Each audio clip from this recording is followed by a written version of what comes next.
ఒక సాంగ్ చాలా రిచ్ గా లేదా అద్భుతంగా రావాలి అంటే మంచి లొకేషన్స్ లో షూట్ చేసుకోవాలి. మన ఇండియాలోనే ఎన్నో అద్భుతమైన లొకేషన్స్ ఉన్నాయి. ఎక్కడైనా షూట్ చేసుకోవచ్చు. బడ్జెట్ ఎంత ఉంటే అంత గ్రాండ్ గా సాంగ్ వస్తుంది.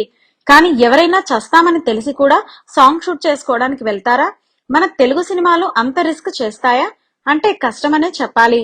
కానీ అల్లు అర్జున్ సరైనోడు సినిమా కోసం ఇలాంటి ఒక రిస్క్ తీసుకున్నారట. కేవలం అల్లు అర్జున్ మాత్రమే కాదు, సినిమా కోసం హీరో, హీరోయిన్, డైరెక్టర్ తో సహా టీం మొత్తం కూడా ఆక్సిజన్ చాలా తక్కువ ఉండే ఓ ప్రాంతంలో షూట్ చేసి ప్రాణాలకు తెగించి మరీ పని పూర్తి చేసుకుని ఇండియాకు తిరిగి వచ్చారట. మరి అసలు అక్కడ ఏం జరిగిందో ఇప్పుడు మనం తెలుసుకుందాం. అల్లు అర్జున్ మరియు రకుల్ ప్రీత్ నటించిన సరైనోడు సినిమాలో తెలుసా తెలుసా అనే ఒక పాట ఎంత పెద్ద హిట్ అయిందో మనందరికీ తెలుసు. అయితే ఆ పాట అద్భుతంగా రావాలని భావించిన అల్లు అర్జున్ ఎంత ఖర్చైనా పర్వాలేదు, దాన్ని చాలా గ్రాండ్ గా ఎవరూ తీయనంత క్వాలిటీగా తీయాలి అని చెప్పారట. అందుకోసం డైరెక్టర్ ఏకంగా ఇప్పటి వరకు ఇండియాలో ఎవరూ షూట్ చేయని లొకేషన్ ని కన్ఫర్మ్ చేసుకుని మరీ వెళ్లి చేసుకుని వచ్చారట. ఇంతకీ ఆ లొకేషన్ ఏంటంటే సౌత్ అమెరికాలోని బొలీవియా.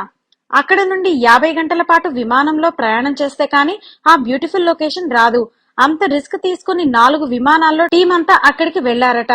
తీరా అక్కడికి వెళ్ళాక తెలిసింది అక్కడ ఆక్సిజన్ లెవెల్స్ చాలా తక్కువగా ఉంటాయని. గట్టిగా మాట్లాడకూడదు, వేగంగా నడవకూడదు. ఇక ఈ సాల్ట్ ఫ్లాట్ లొకేషన్ లో కిందంతా ఉప్పు ఉంటుంది. ఎవరైనా పొరపాటున జారి కింద పడినా స్కిన్ మొత్తం తెగిపోతుంది. అంత షార్ప్ ఉప్పుపై షూట్ చేశారు ఈ పాటని. అలా అయితే తప్ప ఎక్కడా పని పూర్తి కాదని తెలిసి 4 రోజుల పాటు టీం అంతా కూడా అలాంటి సాహసం చేసి తక్కువ ఆక్సిజన్ ఉన్న ఆ ప్రాంతంలోనే షూటింగ్ పూర్తి చేసుకుని ఇండియాకి తిరిగి వచ్చారు. ఆ పాట చూస్తే ఇప్పుడు మనకు ఎంత అద్భుతమైన లొకేషన్ లో షూట్ చేశారో మనకు అర్థమవుతుంది.